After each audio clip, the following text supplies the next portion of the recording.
Welcome to the Kids Corner Channel 1 News, your one and only news source. I'm Dan. And I'm Brittany, with the latest reporting on the Bible. In today's program, we are covering a big story at the courthouse where the Bible is on trial. We will head into the courtroom as soon as the trial begins. But first, let's take a closer look at the Bible and why it's so controversial. This is exciting. So let's take a look at this feature video created by the Bible Project examining exactly what is the Bible. The Bible. It's one of the most influential books in human history. It explores the big questions of why we exist. It's inspired many people to do amazing things. And confused many others. And you've probably got one sitting around somewhere. So, what is the Bible actually? Well, the Bible is a small library of books that all emerged out of the history of the people of ancient Israel. And in one sense, they were just like any other ancient civilization. But among them were a long line of individuals called prophets. And they viewed Israel's story as anything but ordinary. They saw it as a central part of what God was doing for all humanity.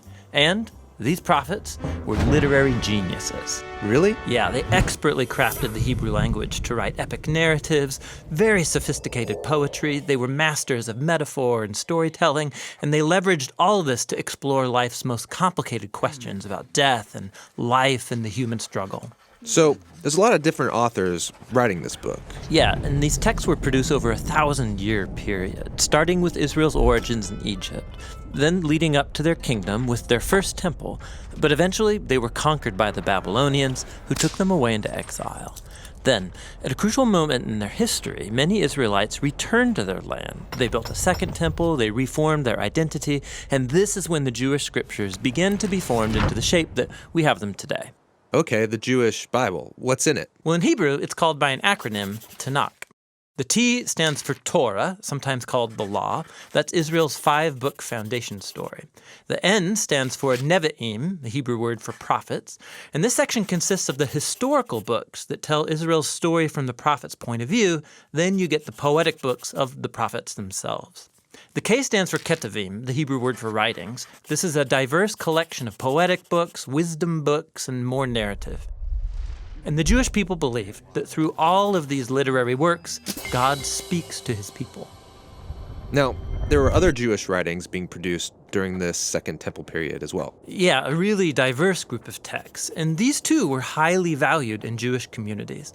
And there was debate from ancient times about whether or not some of these should be considered part of their scriptures. So, this is a lot of different writings over a long period of time. Why did they put them all together like this? Well, altogether, these texts tell an epic story about how God is working through these people to bring order and beauty out of the chaos of our world. And it all builds up to a hope for a new leader who would come and renew all creation. And then the Tanakh concludes, and this leader never comes. So it's an expertly crafted work, but it's missing an ending? That's exactly right. Now, a few centuries later, a Jewish prophet comes onto the scene named Jesus of Nazareth. He claimed he was carrying the Tanakh story forward. Yeah, so Jesus did a bunch of cool stuff, was killed, but his followers claimed he was alive from the dead. Yeah, they said that Jesus was that long-awaited leader who would restore the world. And so his earliest followers, called apostles, they composed new literary works about the story of Jesus. They called these Good News, or the Gospel. They formed an account called Acts about the spread of the Jesus movement outside of Israel. And then they circulated letters to different Jesus communities all around the ancient world. And they saw these writings as part of the scripture. Yeah, the apostles wrote all of this as the fulfillment of that epic story found in the Tanakh. And they were continuing the literary genius of the Jewish tradition. They also believed that God was speaking to his people through these texts alongside the scriptures of Israel. So that's the Old and New Testament. But what did the early Christians think of the other Second Temple literature? Well, different groups had different views about some of these books, but we know they read them and valued these texts because they passed them along with the Jewish scriptures. Okay, so we've got the Tanakh, the Jewish scriptures. We got these other Second Temple period works. Then the writing of the apostles about Jesus. And that's a lot of literature, so what's in my Bible? So the Christian movement has taken different forms over 2,000 years, and from the beginning, all Christians recognized the Tanakh and the New Testament as scripture. And for centuries, much of the Second Temple literature was read as part of the biblical tradition. The Catholic Church eventually made it official and called some of the books from this collection the Deuterocanonical books. Some Orthodox churches used even more books from this Second Temple literature. And then in the 1500s, during the Reformation, Protestant Christians wanted to go back to the oldest writings of the prophets and apostles, so they accepted only the Old and New Testaments. Okay, I think I got it. But how does a collection of books produced over 1,000 years by all these different authors tell one unified story? Yeah, that's the question we'll address in our next video.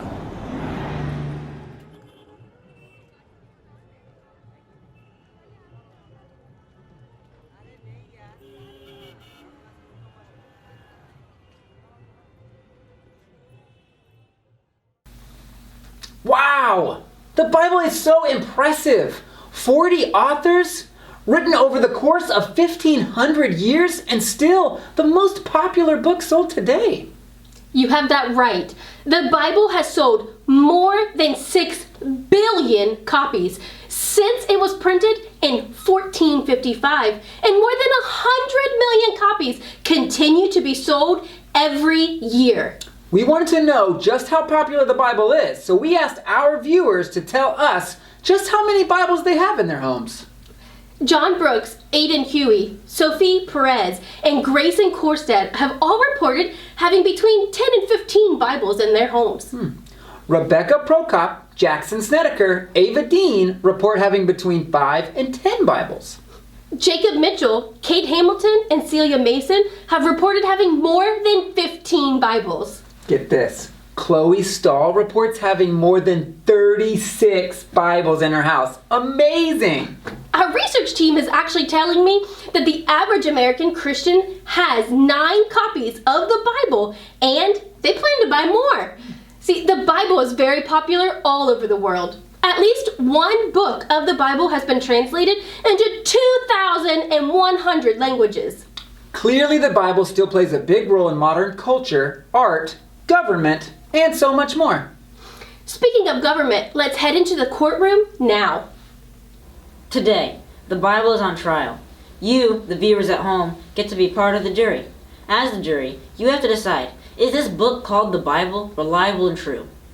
While in my court, we will examine the evidence. We will look at the historical facts, present the archaeological evidence, and look at the biblical manuscripts. Proceeding will begin shortly. Jurors, get your case booklets ready to take notes. You can print off your case booklets using the Spring Hills app or visiting the Spring Hills Church website, springhillschurch.org. Let the trial begin. Remember, jury, in conclusion of today's trial, it will be up to you, the jury, to decide if you believe the Bible. Let's hear the first piece of the evidence. Thank you, Judge. Today I'm here to present the archaeological facts. There are over 5,000 complete biblical manuscripts. What is a manuscript? It is a handwritten document. Proceed. Yes, we have more than 5,000 ancient handwritten Bibles, and archaeologists are continuing to find more. Well, that's impressive. But how do we know that if they weren't written in English? Correct. The Bible was written over a course of 1,500 years with 40 authors. Shepherds, kings, doctors, fishermen, and even Jesus' brother. It was also written in 3 different languages, Greek, Hebrew, and Aramaic. Now, there are 66 books written, 39 books in the Old Testament, and 27 books in the New Testament. Jurors, that is something to put in your case booklets. Now, if you look at our next piece of evidence, it's a timeline, the timeline of the Bible. Now, 1400 to 400 BC, the books of the Hebrew Bible were written, the Old Testament. Now, in 250 to 200 BC, the Greek translation of the Old Testament was produced. Now, 45 to 85 AD, the books of the Greek New Testament were written. Now, in 1380 to 1382, John Wycliffe and some friends translated the first English Bible. Now, in 1455, Gutenberg Printing Press printed the first Bible. These are some interesting facts. We will take a recess now for a snack and be back to conclude the trial.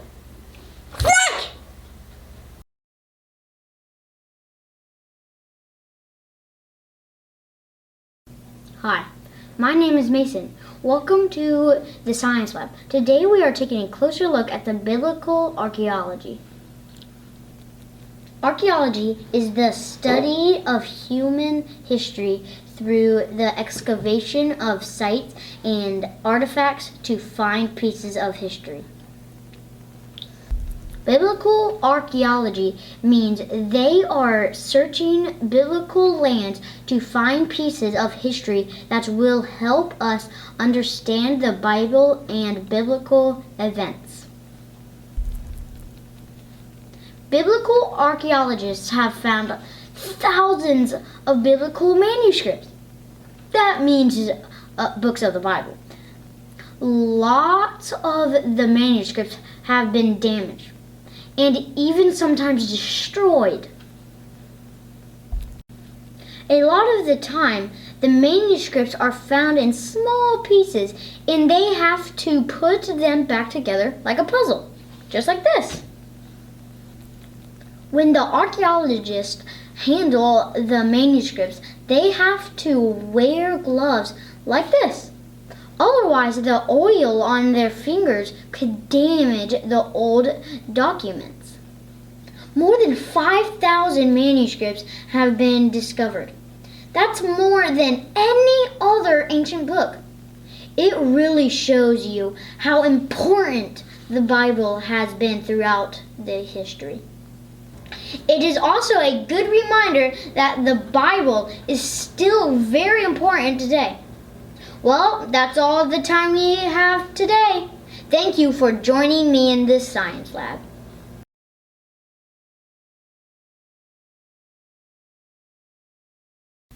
They're sharing a lot of cool facts about the Bible in the courtroom today. Yes, I wonder how much our viewers know about the Bible. Do you think they could answer some maybe Bible questions? Oh, that's a fun idea. Let's see if any of our viewers can share the name of the first book of the Bible. So what is the first book of the Bible? What? Hey, What? what's the first book of the Bible? It's where you come, where you not.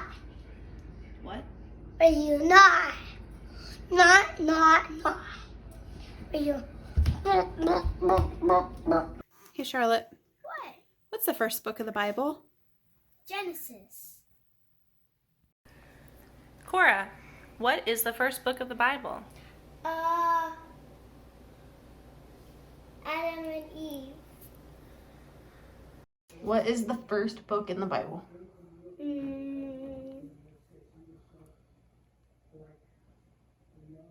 Exodus.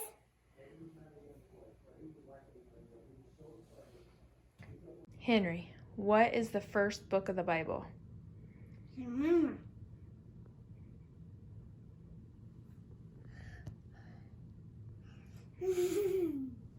What's the first book of the Bible? What's the first book of the Bible?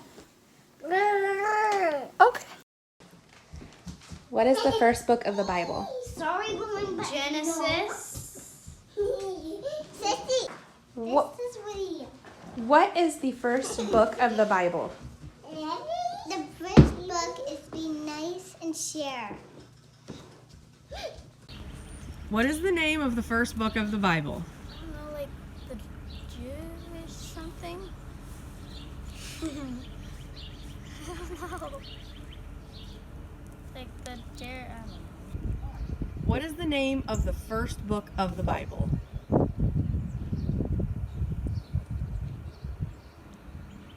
I don't know. Isabella? What is the name of the first book of the Bible?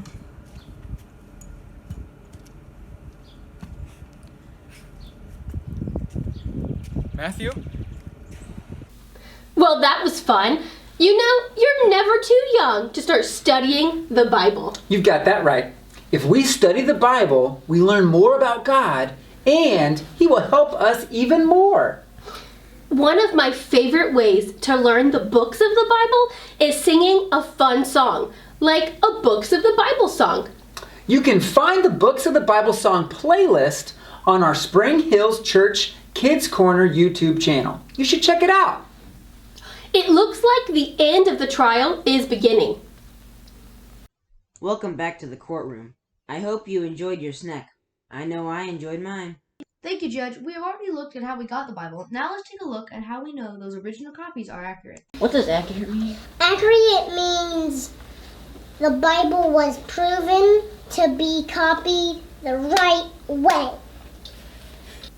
And the accuracy of these manuscripts is even better than any of the other ancient documents. The scribes who made them handwritten copies of the Bible used strict rules to guarantee the copies of the Bible stayed the same. Then they had their copies checked just to make sure that they were the same. That sounds like a hard job. No kidding! I can't even write my name the same twice. Order in the court. That's not all. Archaeological discoveries continue to prove events, places, and even people written about in the Bible were real. With their discoveries, archaeologists have confirmed at least 50 people written about in the Bible are real. As you can see, the proof is overwhelming. From the start of this trial, we asked you, the viewer, to be the jury. Today, we have looked at the evidence. Our evidence shows clearly that the Bible is historically accurate and reliable. This book speaks for God and should be held to the very highest standard. Now, it is up to you, the jury, to decide. Court is adjourned. Wow! That trial was exciting, and I learned a lot about the Bible. Yeah, me too. All of the evidence really points to just how important the Bible is. You know, it's cool to know the Bible and facts about it. It's really helpful in understanding why it's so important to have a relationship with Jesus. It's important to read the Bible because it tells us the story of God. The Bible tells us what God has done for us, how we can be in relationship with Him. It tells us how to live our lives and gives us the tools to let God shine through us. That's all the time we have for this week, but join us again next week as we begin reading the Bible starting in Genesis. This is going to be great. We want to invite all of our Kids Corner families to join us in this Bible adventure. You can find out how to join our group on the Spring Hills Kids Corner Facebook group. Thank you for joining Channel 1 News. We're going to be leaving you today with a special birthday message. Channel 1 News, your one and only news source. Hi, my name is Mason Pound. Now we're saying happy birthday to Julia, Michaela, and Savannah. Honey, Ava, Jasper, happy birthday! McKenna, Izzy, Lydia, happy birthday! Julia and Grace, Chloe and Sawyer, happy birthday! Thank you so much for tuning in on the Happy Birthday